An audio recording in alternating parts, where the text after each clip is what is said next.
नमस्कार, मैं दुष्यंत सिंह अध्ययन अड्डा यूट्यूब चैनल पर एक बार फिर से आप सभी लोगों का बहुत बहुत स्वागत करता हूं और उम्मीद करता हूं आप सभी अच्छे होंगे, स्वस्थ होंगे, आपकी पढ़ाई लिखाई भी बहुत ही अच्छी तरीके से चल रही होगी। पॉलिटी का आज का टॉपिक है नीति निदेशक सिद्धांत, जिसको हम अंग्रेजी में directive principles of state policy के नाम से जानते हैं। इन शॉर्ट इनको हम डीपीएसपी भी कहते हैं। ठीक है, तो इस चैप्टर के बारे में आज हम समझेंगे। ज़्यादा बड़ा चैप्टर नहीं है, छोटा सा चैप्टर है, लेकिन इम्पोर्टेंट है। यहाँ से एक दो प्रश्न आपकी परीक्षा में पूछे जाते हैं। किस तरीके के प्रश्न बनते हैं इसके ऊपर भी हम डिस्कशन करेंगे। इसके साथ साथ आपको पता होगा, आप किसी भी एक दिवसीय परीक्षा की तैयारी कर रहे हैं, चाहे वो पेट 2022 हो, यूपी कांस्टेबल हो, आरओ एआरओ हो, कोई भी वनडे एग्जाम हो, तो आप इस चैनल के फ्री इनिशिएटिव के साथ जुड़ सकते हैं। जीके जीएस की सभी विषयों की फ्री क्लासेस मैं आपको प्रोवाइड करा रहा हूँ, साथ साथ मैं आपको नोट्स भी प्रोवाइड करा रहा हूँ। और जैसा कि मेरा सबसे बड़ा एक मोटिव रहता है, कम से कम समय में आपका लूँ और ज़्यादा से ज़्यादा कंटेंट और क्वालिटी कंटेंट मैं आपको प्रोवाइड कर सकूँ, इसी मोटिव के साथ यहाँ पे मैं काम कर रहा हूँ। तो चलिए क्लास स्टार्ट करते हैं। नीति निदेशक तत्वों के बारे में बात करते हैं। नीति निदेशक तत्व जो हैं हमारे डीपीएसपी, इनका उद्देश्य क्या है, किस मोटिव के साथ में ये भारतीय संविधान में शामिल किए गए थे, ये जानना ज़रूरी है। और सबसे पहला प्रश्न यहीं से आपसे पूछा जाता है कि नीति निदेशक तत्वों का उद्देश्य क्या है, और कई बार परीक्षा में पूछा गया है। तो नीति निदेशक तत्वों का उद्देश्य है सर, लोक कल्याणकारी राज्य की स्थापना करना। ठीक है, किस तरीके के राज्य की स्थापना करना? लोक कल्याणकारी राज्य की स्थापना करना। जब हम नीति निदेशक तत्वों को पढ़ेंगे आर्टिकल 36 से लेकर के 51 तक, तो अनुच्छेद 36 से 51 तक जितनी चीज़ें हम डिस्कस करेंगे इस वीडियो में, उन सभी बातों से आपको यह महसूस होगा कि जो सारी चीज़ें नीति निदेशक तत्वों में बताई गई हैं, अगर उनको बढ़िया तरीके से, बहुत अच्छी तरीके से इम्प्लीमेंट उनका किया जाए, उनको लागू किया जाए, तो वास्तव में कोई भी समाज कह सकते हैं, कोई भी देश कह सकते हैं, वो बहुत ही कल्याणकारी स्थिति में पहुंच जाएगा। सभी लोग बहुत अच्छी स्थिति में जो है खुद को महसूस करेंगे।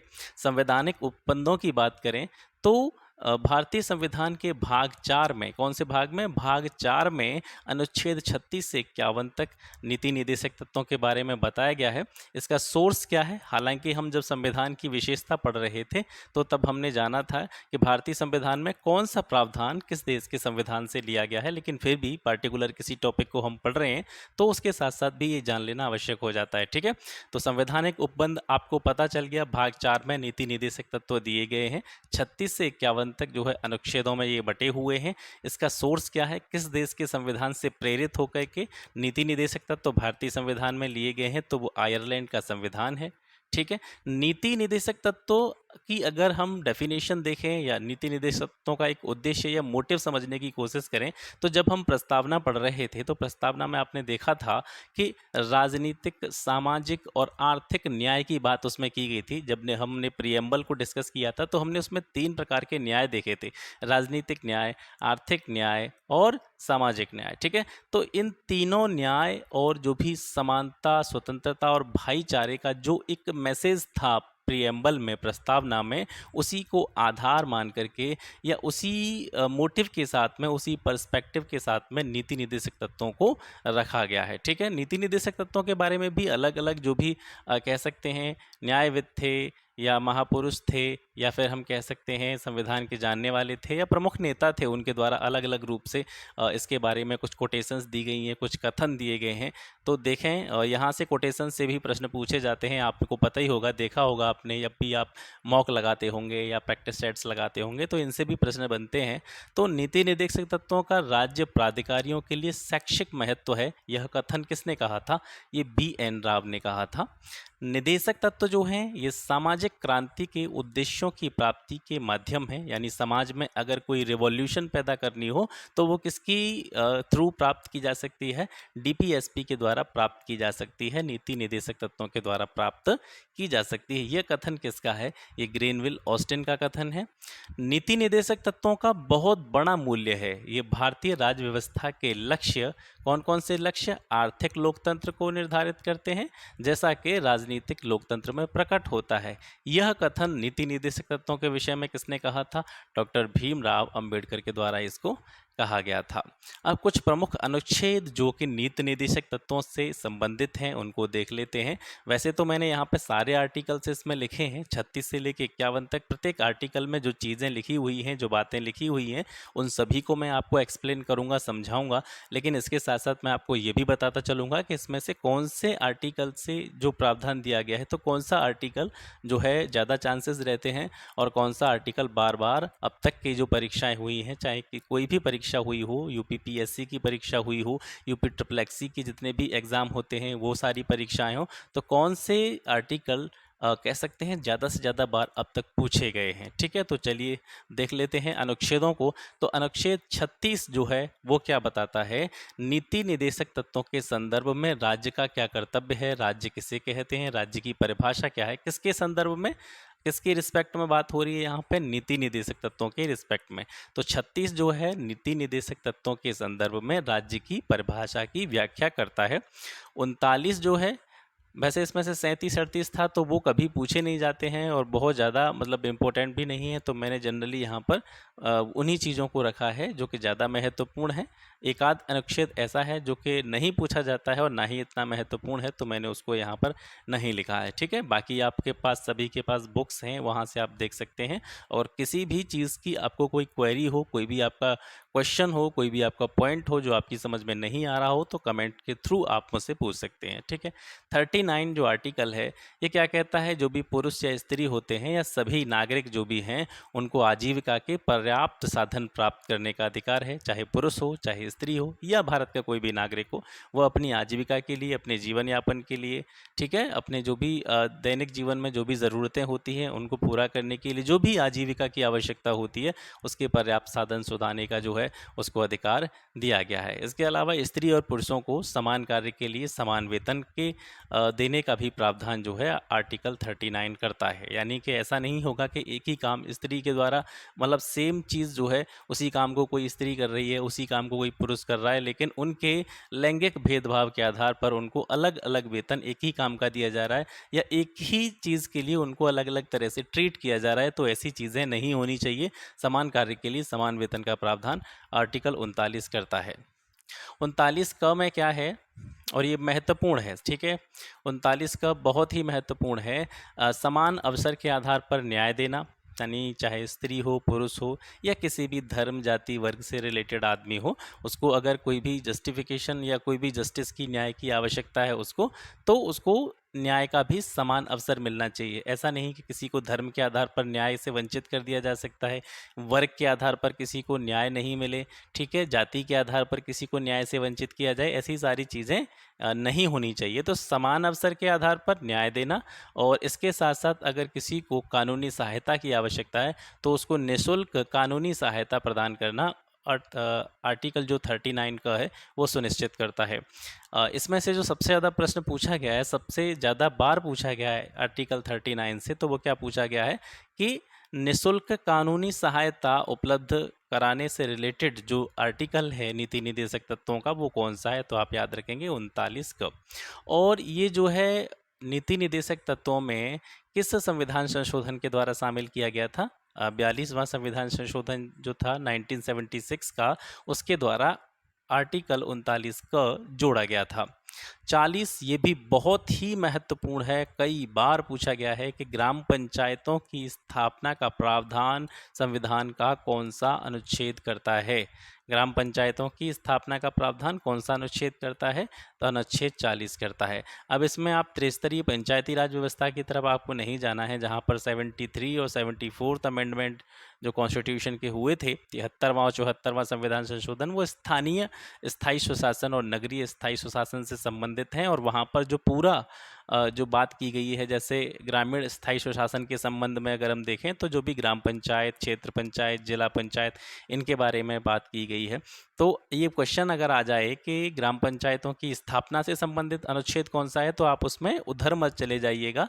आप याद रखिएगा कि जो ग्राम पंचायतों की स्थापना या ग्राम पंचायतों के गठन के बारे में जो बताता है वो आर्टिकल आपका 40 है। ठीक है, वैसे आगे चल करके हम जैसे ही हम आगे जाएंगे पॉलिटी में, तो जो आपका स्थानीय स्वशासन या विकेंद्रीकरण की पद्धति पर आधारित जो चैप्टर है उसको भी हम पढ़ेंगे, वहाँ पर इन सारी चीज़ों को डिटेल में पढ़ेंगे। ठीक है, अगर वैसे भी अगर इसके बारे में आप जानना चाहते हैं तो मैंने चैनल पर एक वीडियो बनाई थी लेखपाल वाले बच्चों के लिए, उसमें 73वां 74वां संविधान संशोधन और उससे जुड़े हुए जितने भी पहलू हैं, उससे जुड़े हुए जितनी भी चीज़ें हैं, मैंने उसको वहाँ पे कंप्लीट कराया हुआ है। ठीक है, आर्टिकल 41 देखते हैं, ये क्या कहता है कि कुछ दशाओं, कुछ कंडीशंस, कुछ स्पेसिफिक कंडीशंस के बारे में बताया कि जैसे वृद्धावस्था होती है, बुढ़ापा होता है, बेरोजगारी है, बीमारी है, अशक्तता है, मतलब कोई आदमी जो है शारीरिक रूप से कैसा है, अशक्त है, एक तरह से उसको हम हैंडीकैप वगैरह कह सकते हैं। तो अशक्तता की स्थिति है, कोई बीमारी की स्थिति है, बेरोजगारी है, बुढ़ापा है,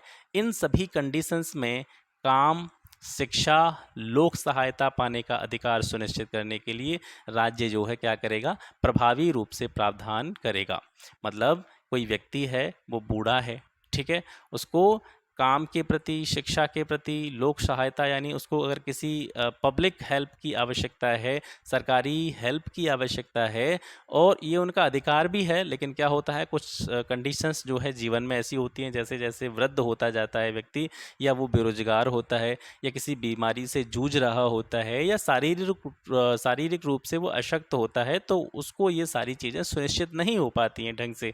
ठीक है, लोग उसको नेगलेक्ट करते हैं, उसकी उपेक्षा करते हैं, और सही तरीके से वो भी अपने जो अधिकार हैं, उसके जो भी राइट्स हैं, उनको पाने में थोड़ा सा कहीं ना कहीं उसको परेशानी होती है।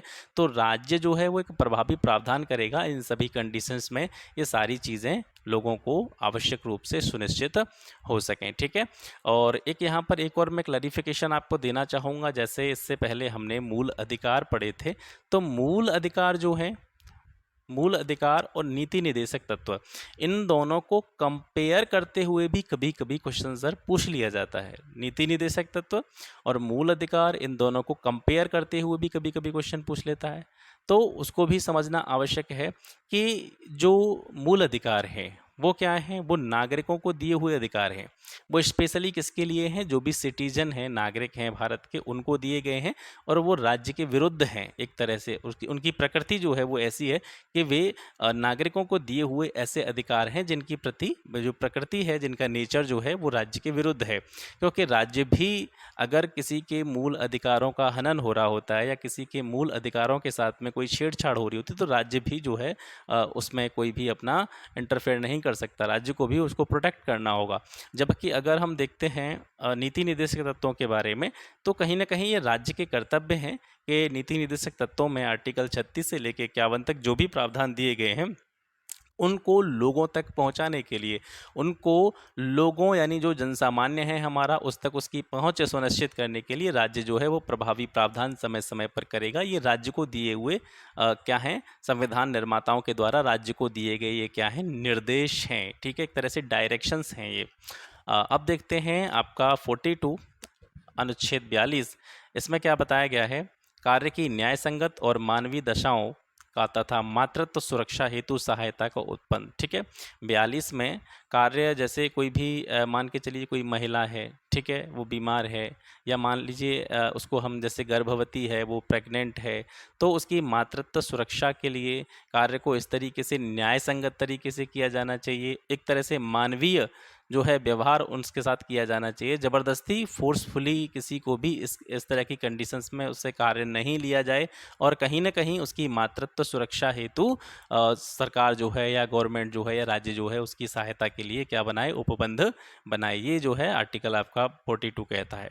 इसके बाद में 43 आता है, ये क्या कहता है, जो भी कर्मचारी हैं या जो भी मजदूर हैं, उनको निर्वाह करने के लिए मजदूरी जो है प्रदान की जाए समय समय पर, और इसके अलावा छोटे छोटे उद्योगों का विकास किया जाए, जिससे जो भी छोटे तबके के लोग हैं या ग्रामीण क्षेत्र के लोग हैं, वो अपना जीवन यापन करने के लिए, या अपना जो भी खर्चा पानी होता है, सामान्य जो आवश्यकताएं होती हैं दैनिक जीवन की, भौतिक आवश्यकताएं होती हैं, उनको पूरा करने के लिए उसको क्या मिल सके, कोई ना कोई काम मिल सके, कोई ना कोई मजदूरी उसको प्राप्त हो सके।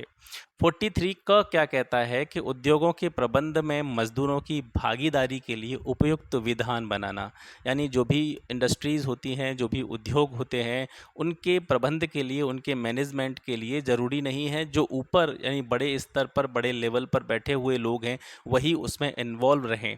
यानी कि जो बड़े लेवल के लोगों की फैक्ट्री चल रही है, मान लीजिए कोई उद्योग चल रहा है, कोई भी निर्माणी चल रही है, तो उसमें क्या होता है कि जो अपर लेवल के लोग होते हैं वो अपने मन मुताबिक जो है रूल्स बना लेते हैं, मन मुताबिक सैलरी देने के लिए जो है अपने आप जो है कानून ले आते हैं। तो उसके लिए भी राज्य को देखना चाहिए, जो भी प्रबंध है, मैनेजमेंट सिस्टम है उद्योगों का, तो ज़रूरी नहीं है कि उसमें केवल जो अपर लेवल के लोग हैं वही कोई डिसीजन लें। कोई भी डिसीजन जब लिया जाना चाहिए तो वह यह देख के लिया जाना चाहिए कि जो मज़दूर हैं जिनकी वजह से यह उद्योग चल रहा है, तो उनके भी हितों का हमें ध्यान रखना पड़ेगा, उनके भी हितों का हमें संरक्षण करना पड़ेगा, उनकी भागीदारी भी जो है उद्योगों के प्रबंध में हमको सुनिश्चित करनी पड़ेगी। और इसके लिए राज्य क्या करेगा, उपयुक्त रूप से कोई ना कोई कानून या विधान बनाएगा। ये जो प्रावधान था जोड़ा गया था 42वें संविधान संशोधन 1976 के द्वारा, आर्टिकल 43 जो अपना था उसमें 43 का और जोड़ दिया गया था। ठीक है, इसके बाद में अनुच्छेद 43 ख,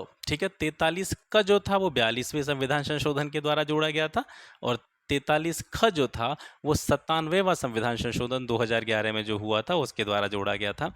इसमें क्या प्रावधान है कि जो सहकारी समिति होती हैं, कोऑपरेटिव सोसाइटी जो होती हैं, उनका उन्नयन किया जाए, उनको और ग्रोथ कैसे उनकी हो सके इसके बारे में राज्य जो है व्यवस्था सुनिश्चित करेगा। 44 बहुत ही इंपॉर्टेंट है सर, आपके एग्जाम के पॉइंट ऑफ व्यू से यहाँ से प्रश्न पूछा जाता है और बहुत बार पूछा गया है। कॉमन सिविल कोड समान नागरिक संहिता किस अनुच्छेद में है? अनुच्छेद 44 में है।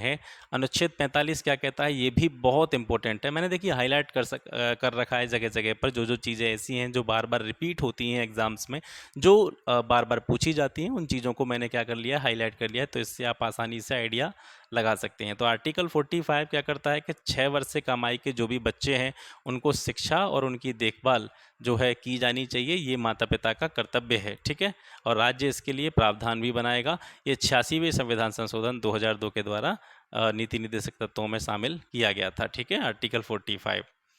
इसके बाद में 46 जो है ये क्या कहता है, जो भी अनुसूचित जाति या अनुसूचित जनजाति और अन्य कमज़ोर वर्ग के लोग हैं उनकी शिक्षा और उनके इकोनॉमिक जो भी कह सकते हैं हित हैं, उनके आर्थिक हित हैं, उनकी अभिवृद्धि और सामाजिक न्याय को सुनिश्चित करना। मतलब राज्य का कर्तव्य है कि जो भी SC ST के लोग हैं या अन्य किसी कमज़ोर वर्ग के लोग हैं उनके आर्थिक हितों को सुनिश्चित करना, उनके आर्थिक हितों की अभिवृद्धि करना और सामाजिक रूप से उनको न्याय मिल सके, इसके लिए जो है राज्य प्रभावी रूप से कार्य करेगा। 47 ये बहुत इंपॉर्टेंट है, लोगों के पोषाहार स्तर व जीवन स्तर को ऊंचा करना होगा। यानी कि जो भी, जैसे आपने देखा होगा ICDS प्रोग्राम जो चलते हैं, आंगनवाड़ी है, मिड डे मील्स हैं स्कूलों में, तो जो बच्चे होते हैं उनका पोषाहार जो कह सकते हैं न्यूट्रिशन लेवल जो है उनका भी बहुत अच्छी तरीके से होना चाहिए, उनको प्रभावी रूप से अच्छी चीज़, अच्छी खाद्य सामग्री मिल सके। और राज्य इस तरीके से एक सिस्टम क्रिएट करे कि ये तो एक जनरल सी बातें हो गई, जैसे आंगनवाड़ी में बच्चों को खाना दिया जाता है, या जो भी गर्भवती या किशोरी होती है उनको न्यूट्रिशन से जुड़े उनका ध्यान रखा जाता है, उनके पोषण स्तर का ध्यान रखा जाता है। प्राइमरी स्कूलों में जो आपका मिड डे मील होता है उसमें भी न्यूट्रिशन लेवल का ध्यान रखा जाता है।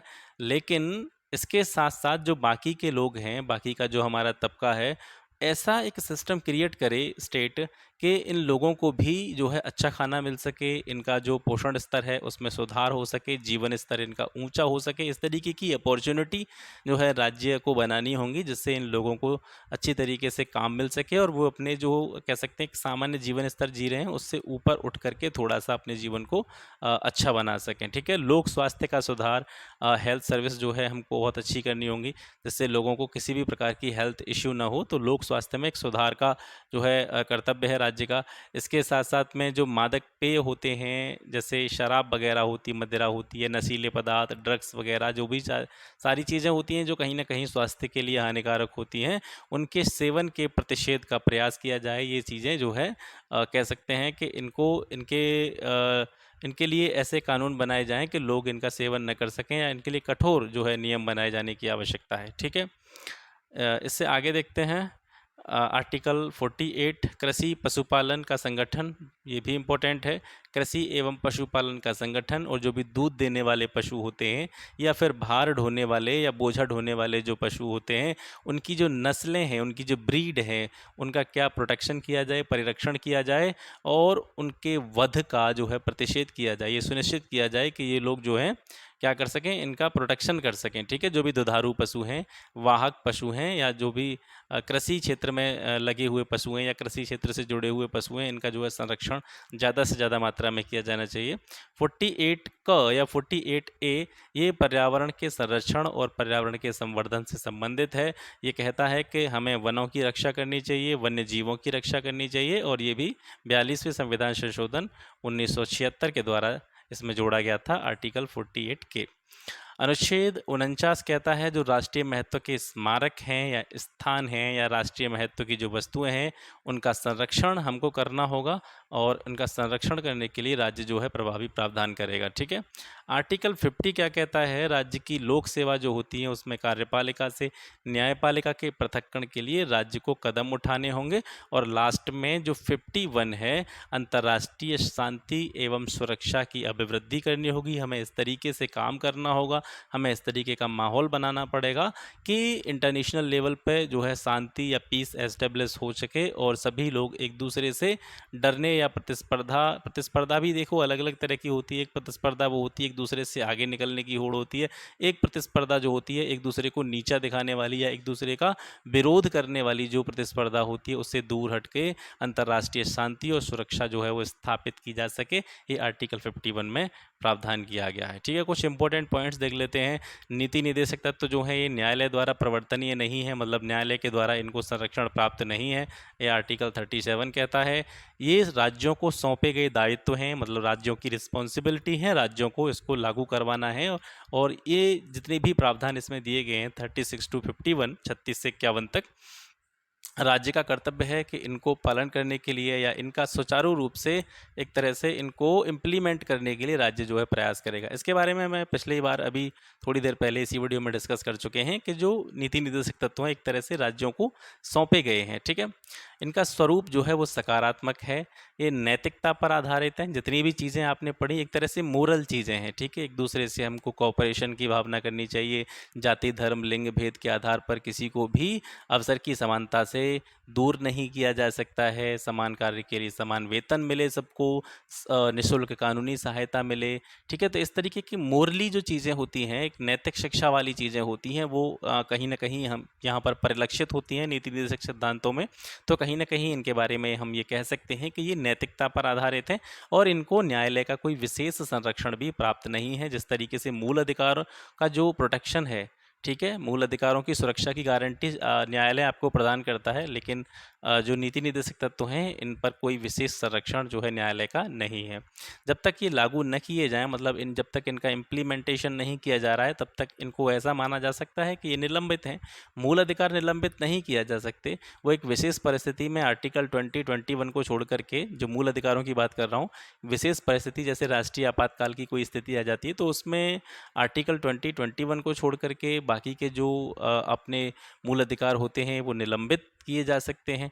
ठीक है, तो उसका एक प्रावधान है अपना एक। ठीक है, बाकी अगर आपातकाल की स्थिति नहीं है तो मूल अधिकारों को आपको कोई हनन नहीं कर सकता, मूल अधिकारों से आपको वंचित नहीं कर सकता, क्योंकि उनको न्यायालय का संरक्षण प्राप्त है। लेकिन अगर नीति निर्देशक तत्वों के बारे में बात की जाए तो देखिए, जब तक ये इम्प्लीमेंट इनका हो रहा है, जब तक ये लागू किए जा रहे हैं, तब तक तो ये ठीक है। लेकिन अगर इनमें से कोई चीज़ लागू नहीं की जा रही है तो अपने आप में ये ख़त्म है, अपने आप में इसको हम नल मान सकते हैं, अपने आप में इसको हम निलंबित मान सकते हैं। इसको किसी भी तरह का कोई कह सकते हैं जुडिशियरी सिस्टम की तरफ से, न्यायालय की तरफ से किसी प्रकार का कोई संरक्षण प्राप्त नहीं है।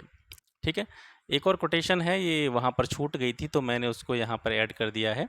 नीति निर्देशक तत्वों के बारे में ऐसा किसने कहा है कि यह एक ऐसा चेक है जिसका भुगतान बैंक की इच्छा पर छोड़ दिया गया है? तो ये केटी शाह ने कहा था। ठीक है, नववर्ष के प्रथम दिन पास किए गए शुभकामना का प्रस्ताव, यानी नीति निर्देशक तत्वों को नववर्ष के प्रथम दिन पास किए गए शुभकामना का प्रस्ताव किसने कहा था? तो ये श्री नासिरुद्दीन जी ने कहा था। इसके बाद में एक और लास्ट में सबसे अंत में अगर हम चलते हैं तो ये बहुत ही इम्पोर्टेंट पॉइंट है और इसको आप याद रखेंगे, महत्वपूर्ण है, काफ़ी महत्वपूर्ण है। अनुच्छेद 350 क और अनुच्छेद 351। सबसे पहले तो इन दोनों अनुच्छेदों के बारे में आपको जानना ज़रूरी है कि ये किससे रिलेटेड है। तो 350 क जो है वो क्या कहता है कि प्राइमरी लेवल पर जो बच्चों को शिक्षा दी जाती है वो उनकी मदर टंग में दी जानी चाहिए, मातृभाषा में दी जानी चाहिए। 351 क्या कहता है कि हिंदी भाषा को हमको प्रमोट करना है, हिंदी भाषा को हमको प्रोत्साहन देना है। तो एक तरह से अनुच्छेद 350 क और अनुच्छेद 351 ये इस तरीके के प्रावधान हैं इन दोनों आर्टिकल्स में कि ये कहीं न कहीं राज्य के नीति निदेशक तत्व की तरह कार्य करते हैं, राज्य के नीति निदेशक सिद्धांत की तरह कार्य करते हैं। आपसे अगर पूछा भी जाए कि अनुच्छेद 350 क और 351 जो है इनके अंदर के प्रावधान तो आपसे पूछे ही जा सकते हैं, जनरल सी बात है। तो इनके जो प्रावधान हैं वो तो आपको याद करने ही करने हैं। लेकिन इसके साथ साथ अगर आपसे ये पूछा जाए कि ऐसे कौन से अनुच्छेद हैं संविधान में नीति निर्देशक तत्वों के अलावा, यानी 36 से लेकर के 51 के अलावा ऐसे कौन से आर्टिकल हैं जो कहीं ना कहीं नीति निर्देशक तत्वों के रूप में ही कार्य करते हैं। तो 350 क और 351, ठीक है, इन दोनों को आप याद रखेंगे। तो ये हो गया आज का क्लास और मैं आशा करता हूँ, उम्मीद करता हूँ क्लास आपको पसंद आया होगा। मैंने बहुत अच्छी तरीके से आपको सारी चीज़ों को बिल्कुल सरल भाषा में समझाने की कोशिश की, ठीक है। जो भी चीज़ें हैं या जितनी भी चीज़ें आपने यहाँ से पढ़ी हैं इनका बार बार रिवीजन करते रहें अपने एग्ज़ाम के लिए। और निश्चित रूप से आप जो टॉपिक मैं पढ़ा रहा हूँ आपको बहुत अच्छी तरीके से पढ़ा रहा हूँ। और जैसे ही ये सारी चीज़ें ख़त्म हो जाएंगी, जैसे हम कॉन्स्टिट्यूशन पढ़ रहे हैं, बहुत ज़्यादा मैं पीसीएस के लेवल पर नहीं जा रहा हूँ, नहीं तो मुझे बहुत अंदर जाना पड़ता है इसमें। तो एक सामान्य रूप से एक दिवसीय परीक्षाओं की जो डिमांड रहती है, एक दिवसीय परीक्षाओं का जो ट्रेंड रहता है, उसके हिसाब से सारी चीज़ें मैं आपको बता रहा हूँ। तो ये सब चीज़ें जब समाप्त हो जाएंगी तो उसके बाद में प्रत्येक चैप्टर से रिलेटेड जो क्वेश्चन रहेंगे, इंपॉर्टेंट एमसीक्यूज रहेंगे जो लास्ट ईयर या प्रीवियस ईयर एग्जाम्स में पूछे गए होंगे, उन सभी की भी वीडियो आपको जो है बहुत जल्दी मिलेंगी। तो फिर आज का सेशन यहीं पर समाप्त करते हैं और मिलते हैं आपसे एक नई वीडियो में एक नए टॉपिक के साथ में। तब तक के लिए नमस्कार, जय हिंद।